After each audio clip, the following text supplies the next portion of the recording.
कोई इल्म ऐसा नहीं जो कुरान में मौजूद नहीं, कोई इल्म ऐसा नहीं। वला रतबिन वला याबिसिन इल्ला फी किताबिन मुबीन।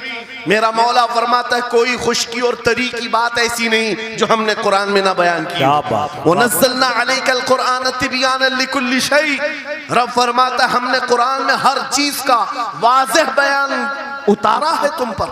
और सैयदना अब्दुल्लाह इब्न अब्बास मुफस्सिरीन के सरदार रसूल पाक सल्लल्लाहु ताला अलैहि वसल्लम के चचेरे भाई हजरत अब्दुल्लाह बिन अब्बास कहते हैं लौ ज़ाअ ली इक़ालु बईरिन लवजदतुहु फी किताबिल्लाह। कहते हैं अगर मेरे ऊंट की नकील की रस्सी भी गुम हो जाए मैं उसको किताबुल्लाह कुरान में ढूंढ लूंगा। क्या बात, वाह वाह वाह वाह। मैं उसको कुरान में ढूंढ लूंगा। उनके पास उलूम कुरान थे। और आप क्या समझते हैं कुरान में क्या नहीं है? साइंस की वो इजादात को अगर आप लेकर के बैठे, मैंने अपना पूरा बयान रिकॉर्ड किया है 2 साल कबल ही। यहाँ वक्त की किल्लत है, मैं आपके सामने अर्ज करता हूँ 16वीं सदी के बाद या 18वीं सदी के बाद साइंस की तरक्कियात ने अपना पैर जमाना शुरू किया है इस रुए जमीन पर। जबकि मेरे मुस्तफ़ा करीम सल्लल्लाहु ताला अलैहि वसल्लम की जुबान अक़दस से निकले हुए कलमात जो कुरान में मौजूद हैं, उठाओ और मैं बताता हूँ हर चीज का इल्म कुरान में मौजूद है। जब कोई सोनोग्राफी का इंतजाम नहीं था, ना सिटी स्कैन हो सकता था, ना एक्सरे का कोई इल्म किसी के पास था, उस वक्त कुरान कह रहा है एम्ब्रियोलॉजी के बारे में। क्या बात, एम्ब्रियोलॉजी क्या है? बच्चा पैदा होने की जो उसके नशो नुमा की जो मुद्दत होती है, किस तरह पेट में बच्चे की तख्लीक होती है। कुरान में मौला फरमाता है सुम्मा जअलनाहु नुतफतन फी क़रारिन मकीन सुम्मा खलक़ना नुतफत अलक़तन फ़खलक़ना अलक़त मुदग़तन फ़खलक़ना मुदग़त इज़ामन फ़कसौना इज़ाम लहमा सुम्मा अंशअनाहु खल्क़न आख़र फ़तबारकल्लाहु अहसनुल ख़ालिक़ीन। मौला फरमाता है हमने नुतफे से अलक़ा बनाया। नुतफा क्या है? स्पर्म का वो एक कतरा जो मर्द के जरिए से औरत के रहम में जाता है, उसके बच्चे की थैली में जाता है, एक नुतफा, एक बूंद, जिसको नुतफा कहा गया है। मौला फरमाता है हमने नुतफे से अलका बनाया। अलका किसको कहते हैं? साइंस में पढ़ने वाले अगर स्टूडेंट्स हो तो समझ जाएंगे। अगर कोई मेडिकल साइंस का कोई स्टूडेंट है तो उसे मालूम होना चाहिए एम्ब्रियोलॉजी में चिपचिपा हुआ च्युइंगम जो होता है उसको अलका कहते हैं अरबी में।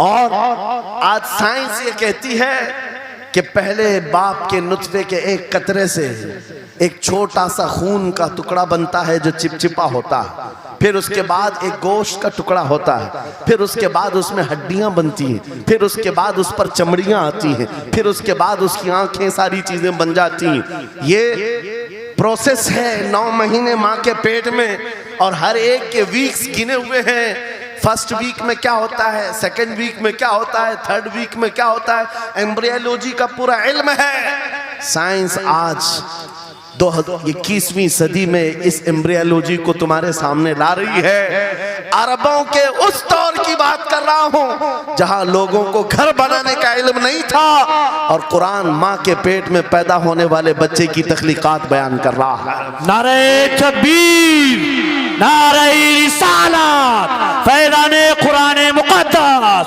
फैज़ाने शेखुल मशाइख, नारे तकबीर, नारे रिसालत। वाह वाह। मशहूर साइंसदान है फ्रैंक प्रेस नाम से, जिसने ये थ्योरी दुनिया को बताई कि अर्दियात जमीन के अंदर जो वसात हो रही है। और उसके बाद उसने कहा था, फ्रैंक प्रेस नाम का अंग्रेज मौर्रिख और अंग्रेज साइंसदान है, कहता है जमीन जो है पानी के ऊपर है, और ऐसे ही पानी के ऊपर कोई चादर बिछा दी जाए तो कभी चादर इधर हो सकती है, कभी उधर हो सकती है। इस चादर को मजबूत रखने के लिए इस पर पहाड़ों का होना बहुत जरूरी है। ये 19वीं सदी में फ्रैंक प्रेस कह रहा है, और मेरा मौला कुरान में फरमाता है, अल्लाह ताला फरमाता है वल जिबाल औतादा, हमने पहाड़ों को मेख बना करके जमीन पर गाड़ा। क्या बात, वाह वाह, बेशक कि जमीन को हिलने नहीं देते पहाड़। अर्दियात का इल्म, एस्ट्रोनॉमी के बारे में, एस्ट्रोलॉजी के बारे में कुरान में मौजूद उलूम आप पढ़ो। जूलॉजी के बारे में, जानवरों के उलूम के बारे में कुरान में पढ़ो। रब ताला परिंदों के उन अशकाल के बारे में बयान फरमा रहा है, ये झुंड के झुंड जाते हैं, जमात की जमात होती हैं। चूंटियों के बारे में पूरी सूरह मौजूद है, इनके खाना तकसीम करने का तरीका क्या है, इनके एक दूसरे को पुकारने का तरीका क्या है, इनमें जब एक चूंटी मर जाती है तो उसको दफनाने का तरीका क्या है। ये कौन बयान कर रहा है? ये कुरान बयान कर रहा है, कुरान पाक बयान कर रहा है। जब तरक्कियात इस कदर आगे आ गई कि मशीनों के सहारे से आज जर्रे को देखा जाता है, परखा जाता है और फिर दुनिया को बताया जाता है ये हमारी तहकीक है, और कुरान उस जमाने में बयान कर रहा है। मेरे अजीजों, एक बात बताता हूँ, 18वें पारे में सूरह नूर में एक आयत आई है, उस आयत के बारे में मैं बताता हूँ बाद में। लेकिन 18वीं सदी में एक साइंसदान जो अमेरिका की सफर पर था, उसने अटलांटिक ओशियन में एक जगह ऐसी देखी जहां पर इतना अंधेरा है कि हाथ निकालो तो भी नजर नहीं आए, सूरज की रोशनी भी नहीं पड़ती। वापस आकर के उसने कहा मैंने एक ऐसी जगह दरियाफ्त की है जहां सूरज की रोशनी ही नहीं पड़ती और अपनी आंखों को कुछ नजर नहीं आता। अगर हाथ निकाल करके देखो, समंदर के बीचों बीच अटलांटिक ओशियन, ये कोई तालाब का नाम नहीं है, ये लंबा सफर तय करके कोई एक जगह को ढूंढ लिया एक साइंसदान और आकर के दुनिया को बता रहा है मैंने एक ऐसी जगह मालूम की जहां पर खूब अंधेरा होता है, हाथ भी नजर नहीं आता।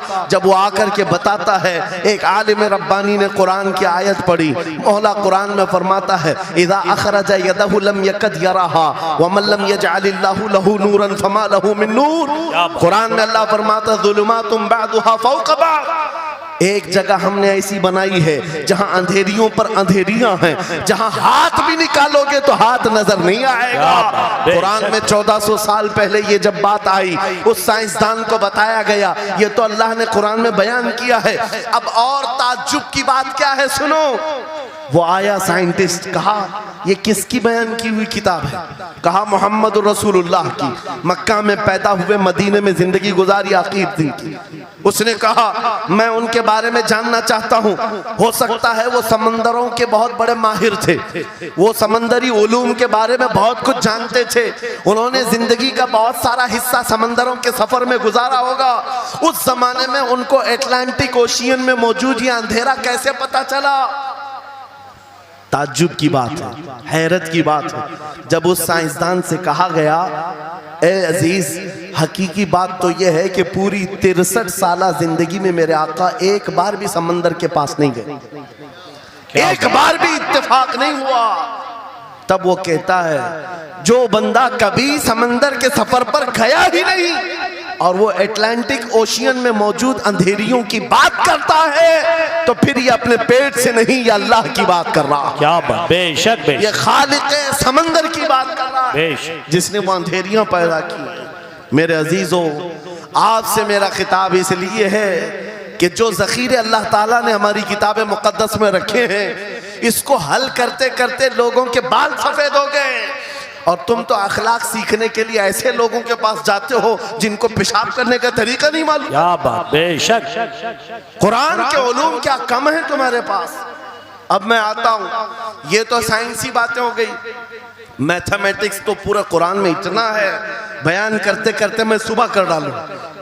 कुरान पाक के अददी एजाजात, कुरान पाक के हिसाब, रियाजी, मैथमेटिक्स के फंडे, बहुत कुछ है। फिजिक्स के बारे में है, ज्योग्राफी के बारे में है, अलजिब्रा के बारे में है, साइंस के बारे में है।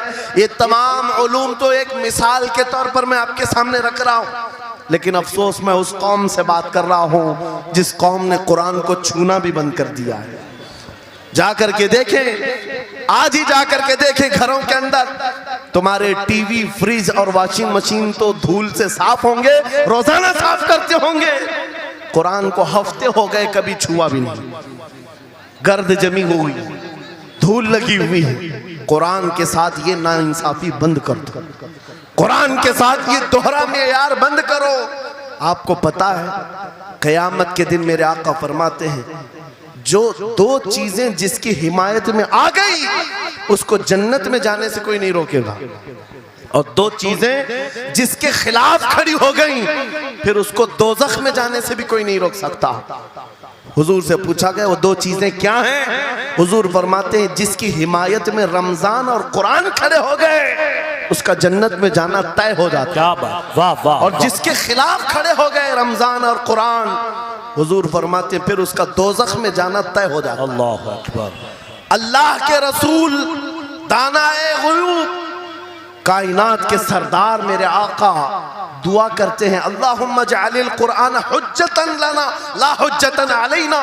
ये मेरे नबी की दुआ है। आप तवज्जो करें, हुजूर जब ये दुआ कर रहे हैं ऐ अल्लाह कुरान को क़यामत के दिन मेरा हिमायती बना, मेरे खिलाफ ना बना।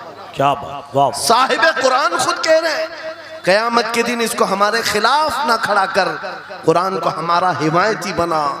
ऐ लोगों, हम कौन सी जिंदगी गुजार रहे आज? बहुत दूर हम आ चुके हैं, बहुत दूर हम आ चुके हैं। आज कुरान की तालीम को भी इतना सस्ता समझा जाता है, इतना सस्ता कि आपके पास अगर बच्चे के पास टाइम हुआ तो मदरसा भेजो, नहीं तो छोड़ो जाए। मदरसों में आने वाले वो बच्चे जिनकी नाक बह रही हो, कपड़े ढंग के ना हो, कारी साहब और हाफिज साहब खुद ही उसको साफ भी करें, खुद ही पढ़ा करके भी भेजे। क्या तुम अपने वक्त की मशहूर कॉन्वेंट स्कूल में भी इसी तरह अपने बच्चों को भेजते हो? वहां पर गैर हाजिरी से कितना डरते हो, अपनी छुट्टियां तर्क कर देते हो, रिश्तेदारों से मिलना बंद कर देते हो। नहीं, बच्चे की स्कूल छूट सकती है, लेकिन कुरान के साथ कैसा दोहरा सलूक है, कुरान के साथ कैसा मेयार है। आपको मैं बताता हूँ, इमाम हमारे सिराजुल उम्मा इमाम आजम अबू हनीफा रज़ी अल्लाह ताला अन्हु अपने बेटे को जिस कारी कुरान के पास पढ़ने के लिए भेजा करते थे, कारी साहब ने इमाम आजम के बच्चे को पूरा कुरान पढ़ा दिया। नाजरा कुरान की बात कर रहा हूँ। जब पूरा कुरान बच्चे ने पढ़ लिया तो इमाम आजम अबू हनीफा को ये मुबारकबादी दी गई कि आपका बच्चा पूरा कुरान पढ़ चुका है हाफिज साहब के पास। तो हाँ, इमाम आजम बड़े ताजिर थे अपने ज़माने के। उन्होंने क्या किया, उस कारी साहब को 4 लाख दिरहम नजराने में भेजा। सुभान अल्लाह। कितना? 4 लाख दिरहम चांदी के सिक्के होते थे। इमाम आजम अबू हनीफा ने जैसे ही कारी साहब के पास जो कुरान पढ़ाए थे ये नजराना भेजा, उनके पास ये नजराना पहुंचा। 4 लाख तो छोड़ो, आज के ज़माने में 4000 भी किसी को देता नहीं। हाफिज कुरान अगर किसी बच्चे को पढ़ाया है, और मैं मांग भी नहीं रहा हूं कौम से, इमाम आजम की बात बता रहा हूं। जब नजराना कारी साहब को पहुंचा, उन्होंने देखा 4 लाख दिरहम मेरे पास आए, इतनी बड़ी रकम, बच्चे को खाली कुरान ही पढ़ाया था। दौड़े दौड़े वापस इमाम आजम अबू हनीफा के दौलत कदे पर आ गए। घर पर आए, कहा हुजूर आपसे मैं ये पूछना चाहता हूँ कि गलती से तो ये रकम मेरे पास नहीं आ गई, ये किस लिए दी गई है? कहा कि ये तो आपने कुरान बच्चे को पढ़ाया, मैंने हदियतन भेजा है। कहा हुजूर सिर्फ नाजरा कुरान ही तो पढ़ाया, इतनी बड़ी रकम? इमाम आजम अबू हनीफा ने कहा कारी साहब आज चले जाओ, और अपने बेटे को बुलाया, इधर आ बेटा, कल से इस हाफिज के पास पढ़ने के लिए तू हरगिज नहीं जाएगा, कल से इसके पास तू इल्म हासिल करने नहीं जाएगा। बच्चे ने पूछा हुजूर क्या हो गया? कहा जो बंदा मेरे 4 लाख दिरहम को कुरान से बड़ा समझता है, मैं उसके पास अपने बेटे को नहीं पढ़ा सकता। मैंने तो कुरान का एक हर्फ की कीमत नहीं अदा की, उसने कुरान के ऊपर मेरी रकम को समझ लिया। आज हमने कुरान को कहां समझ लिया है?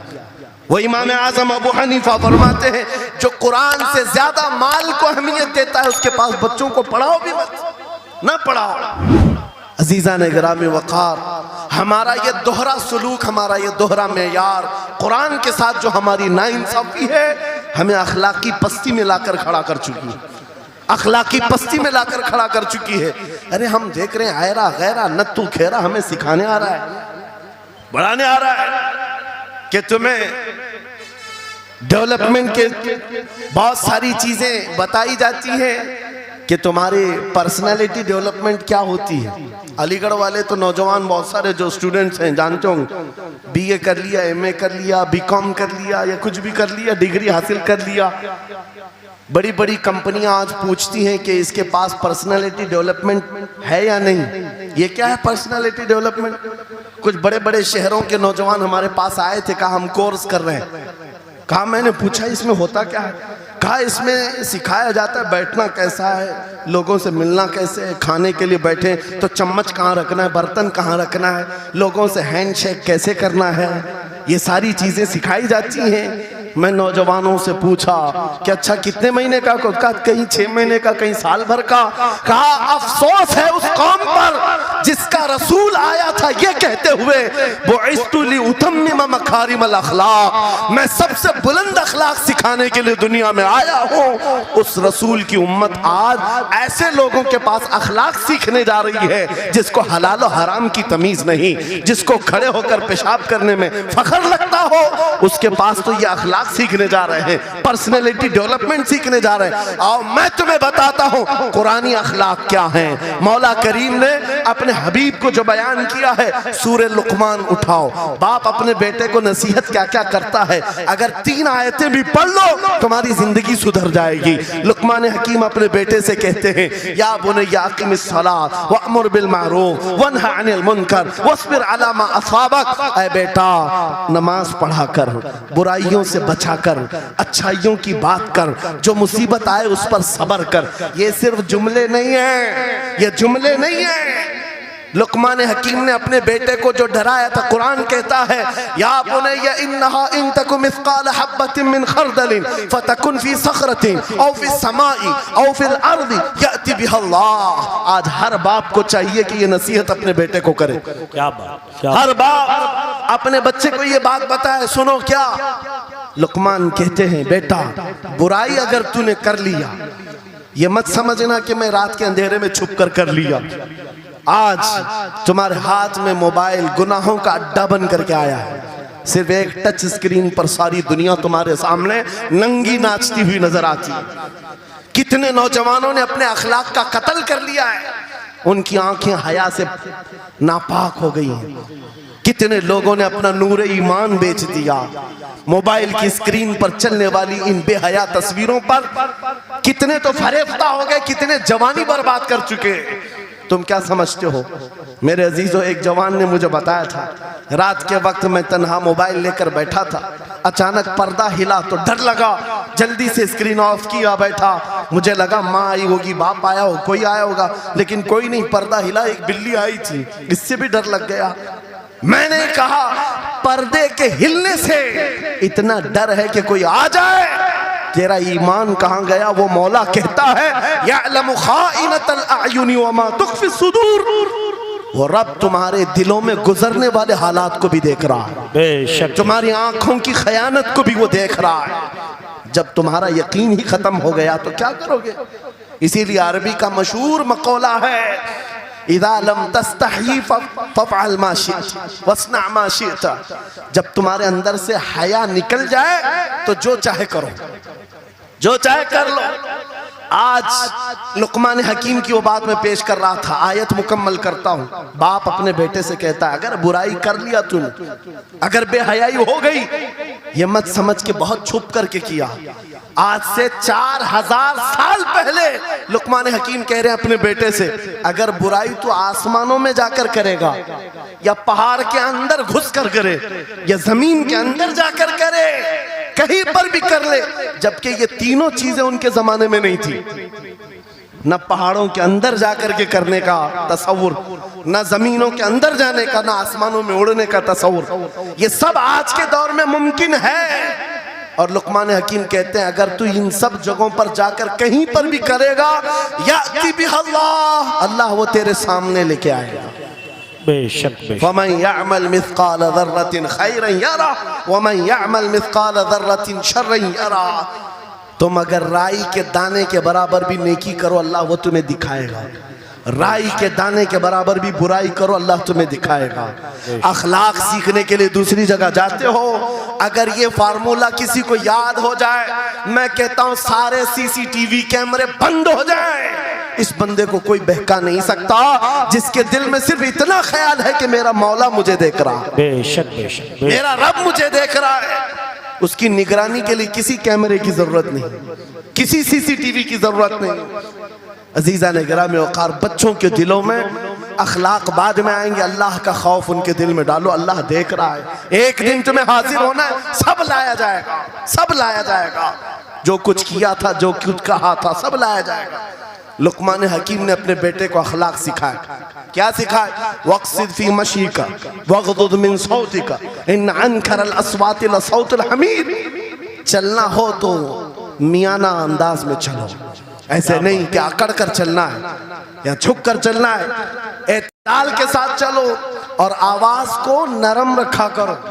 बेशक कुरान कहता है सबसे बुरी आवाज गधे की आवाज है। लोग आज चिल्लाते हैं एक दूसरे को, ठट्टे मारते रहते हैं। ये महफिलों के आदाब भी नहीं, ना ही तुम्हारे अखलाक हैं। इसीलिए शेख सादी ने फरमाया है, तामर्द सुखन न गुफ्ता बाशद ऐबो हुनरश न हुफ्ता बाशद। जब तक आदमी बात नहीं करता उसकी अच्छाइयां भी मालूम नहीं होती, उसकी बुराइयां भी नहीं मालूम होती। बेशक जब बात करता है तो पता चल जाता है इसके अखलाक कैसे हैं। बात करता है तो समझ में आ जाता है कौन सी कैटेगरी का है। इसलिए अपनी जुबान को ऐसी रखो कि दुनिया तुम्हें आला नस्ल का समझ सके। बात करो तो तमीज के साथ, चीख पुकार करना, एक दूसरे को इस तरह से बात करना नौजवानों में आज आम हो गया। कुरान कहता है अपनी आवाजों को पस्त करो। एक और बात रब फरमाता है, वला तुसइर खद्दक लिन्नास, लोगों को से मुंह मोड़ करके बात मत करना। सामने तुम्हारे कोई खड़ा है और तुम इधर घूम करके बात कर रहे हो। ये आज फैशन हो गया है, पीछे पलट करके बात करना, इधर देख करके उसको बात करना। लोग ये समझते हैं फैशन है। मेरा मौला फरमा रहा है ये अखलाक से गिरी हुई हालत है। जब बात करो तो आमने सामने, लोगों से मुंह टेढ़ा करके बात ना करना। ये अखलाक कौन सिखा रहा है? ये कुरान अजीम है। तुम पर्सनालिटी डेवलपमेंट सीखने की बात कर रहे हो, तालीमात इस्लाम को छोड़कर क्या पर्सनालिटी डेवलपमेंट हासिल कर पाओ? तुम्हारे पास सब कुछ है लेकिन सीखना नहीं चाहते।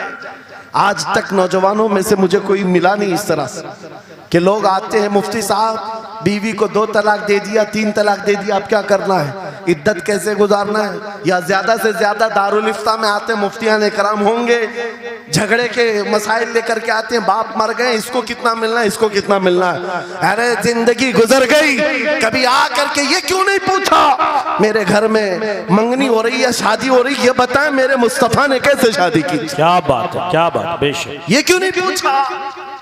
मैं बीमार हो गया हूं, मुझे बताएं रसूलुल्लाह ने बीमारी के आलम में क्या कहने का हुक्म दिया? क्या बात। अगर तलब हो मेरे नबी के पीछे चलने की तो बंदा ढूंढ ढूंढ कर चलेगा, बेशक ढूंढ ढूंढ कर चलेगा। बेशक। हजरत इमाम अबू यूसुफ के बारे में और बाद में इमाम अहमद बिन हम्बल के बारे में कहा कि आपने कलिंगड़ खाने का बहुत शौक था। तरबूज, आप तरबूज कहते हैं? हाँ, हमारे यहाँ मुंबई में इसको कलिंगड़ कहते। और उन्होंने ये कहा कि ये सुन्नत भी है। मुझे रिवायत मिली है कि हुजूर ने भी खाया लेकिन जिंदगी भर खाए नहीं। मुरीदीन ने पूछा कि हुजूर जब सुन्नत भी है और आपको शौक भी है, खाते क्यों नहीं?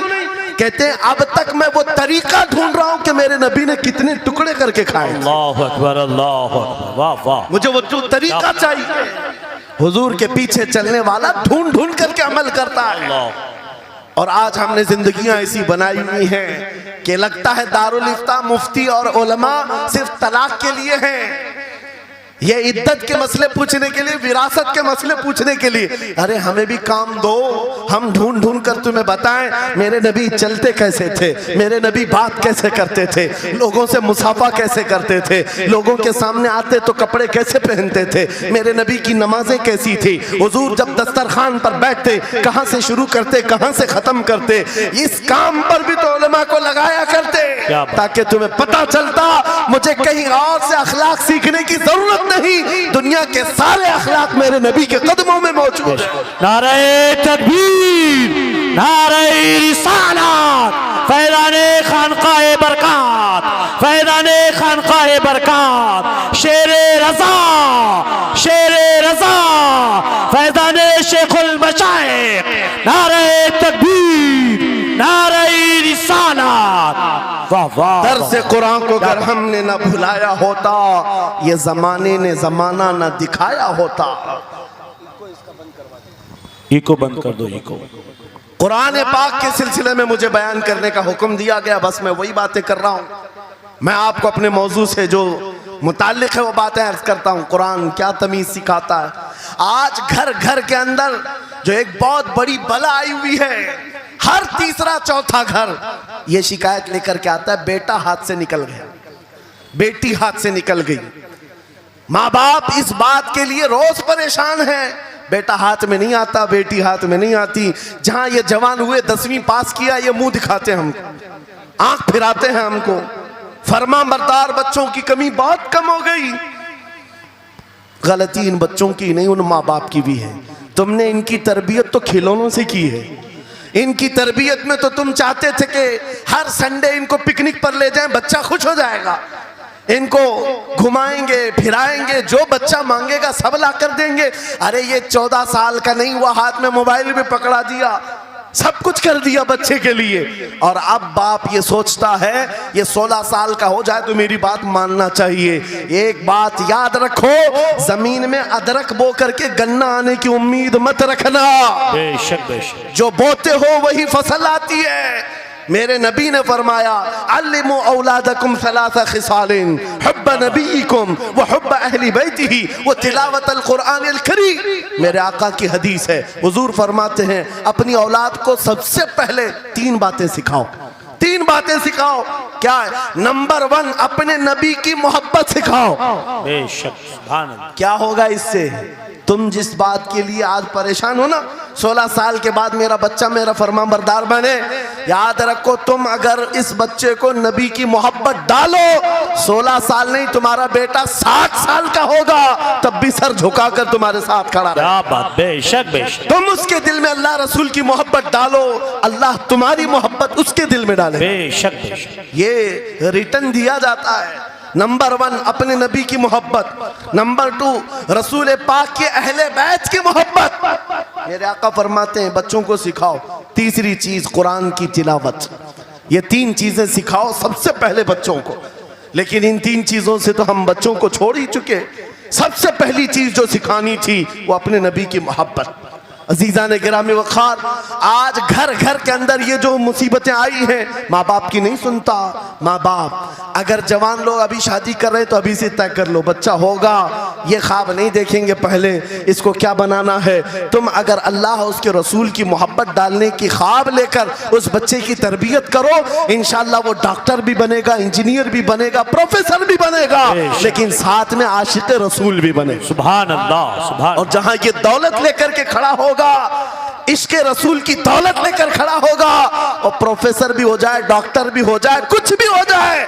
देखो मशाइख मारहरा जिनके वालिदैन ने उनकी तरबियत की, उनको दुनियावी उलूम का माहिर तो बनाया है, लेकिन आज तक आपने देखा कॉलेज में पढ़ाने वाला प्रोफेसर लाखों मुरीदीन की दस्तगीरी भी कर रहा हो और उनकी शरीयत और तरीकत को बयान भी करता है। बेशक। नारे तकबीर, नारे रिसालत, फैज़ाने हसनुल उलमा, फैज़ाने हसनुल उलमा। तालीम कॉन्फ्रेंस के लिए, वाह वाह वाह, तालीमात इस्लाम के लिए ये घराना आइडियल है। मैं मुबालगा आराई नहीं कर रहा हूं, मुबालगा आराई नहीं कर रहा हूं। जहां पर एक बेटे को बाप ने वक्त का एक बड़ा प्रोफेसर बनाया तुम्हारे इसी शहर का, दूसरा बेटा अगर इनकम टैक्स का चीफ बन चुका हो, क्या बात, तीसरा अगर पुलिस की डिपार्टमेंट में डीआईजी या बड़े ओहदे पर पहुंचा हो,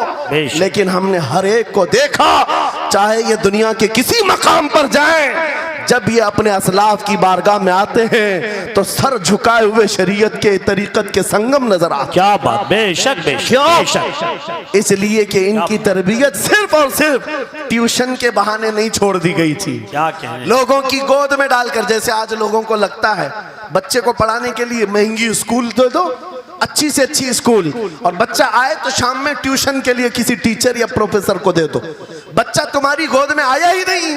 संडे संडे तो बाप से बच्चे की मुलाकात होती है, और वो भी पिकनिक के नाम पे होती है। क्या कहने, ये हालात जब बच्चों के साथ तरबियत के होंगे तो ये बच्चे जिनसे तरबियत हासिल की है उनके नक्शे कदम पर चलेंगे।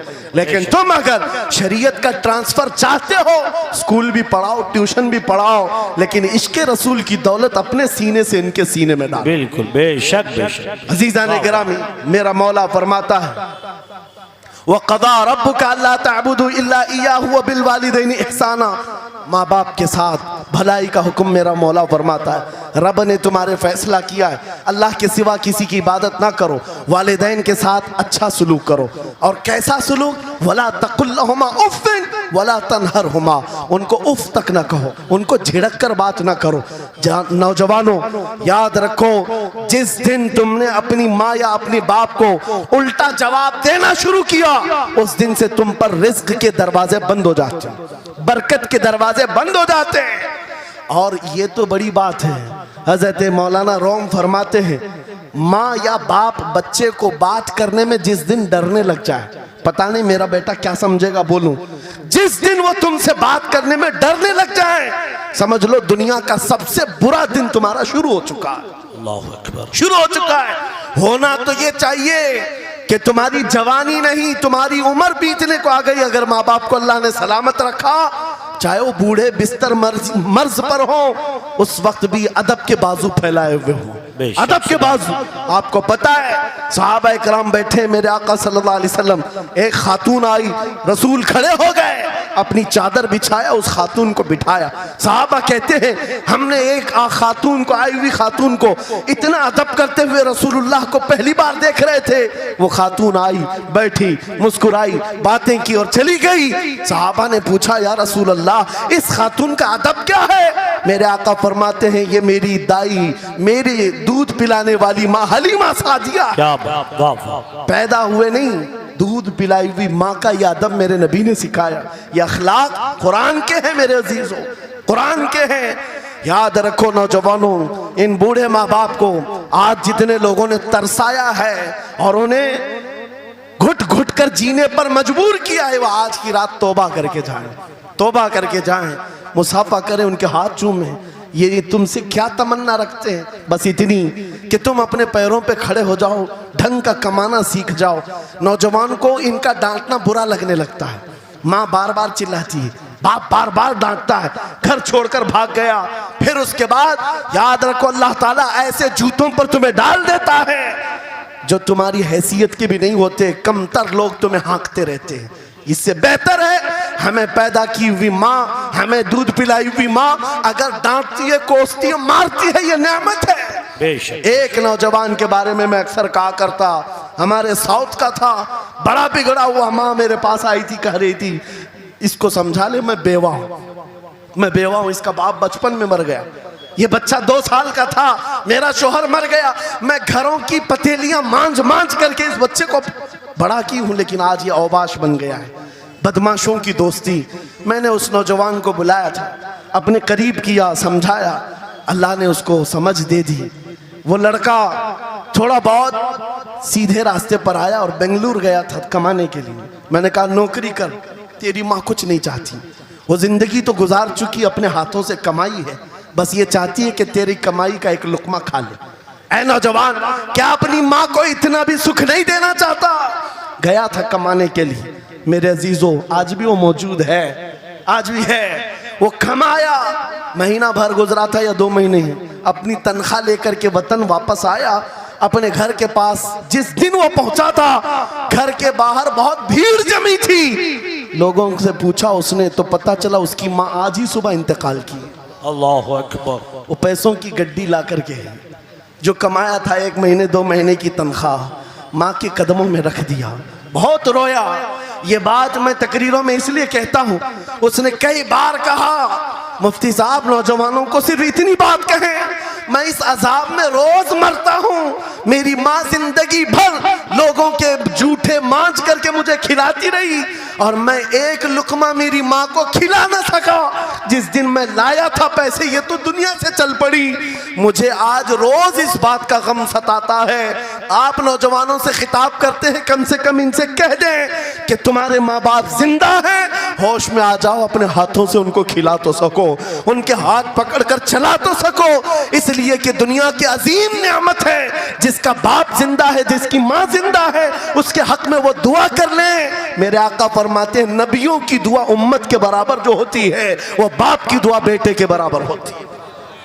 आज मैं गुफ्तगू समेटता हूँ, ख़त्म कर देता हूँ, इसलिए कि अखलाक इस्लाम बहुत वसी मौजू है, बहुत वसी मौजू है, लेकिन आपके लिए सिर्फ इतनी बात काफ़ी है कि कुरान को छोड़ करके अगर दूसरी जगह सीखने जाओगे तो मारे मारे फिरोगे। आज वापस आ जाओ उसी कुरान पर जिसको मेरे आका ने हमारे उरूज का जरिया बनाया है, हमारी तरक्की का रास्ता बनाया है।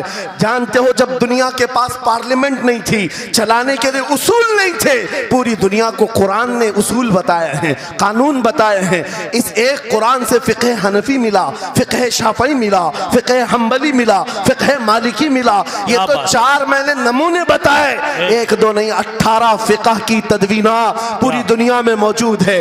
इस कुरान पर लिखी जाने वाली तफसीरों की तादाद पूरी दुनिया की किताबों से सबसे ज्यादा है। 700 तफसीरों के नाम मेरे पास मौजूद है, हर तरह से अलग अलग तफसीर की गई है, दुनिया की मुख्तलिफ जुबानों में इसके तर्जुमे किए गए। वो एक कुरान ऐसा है जो आज भी बबांगे दुहल पूरी दुनिया को चैलेंज कर रहा है। अगर तुम अल्लाह की बात को झूठा मानते हो, कुरान की तरह एक आयत ला करके बता दो, एक सूरत ला करके बना दो।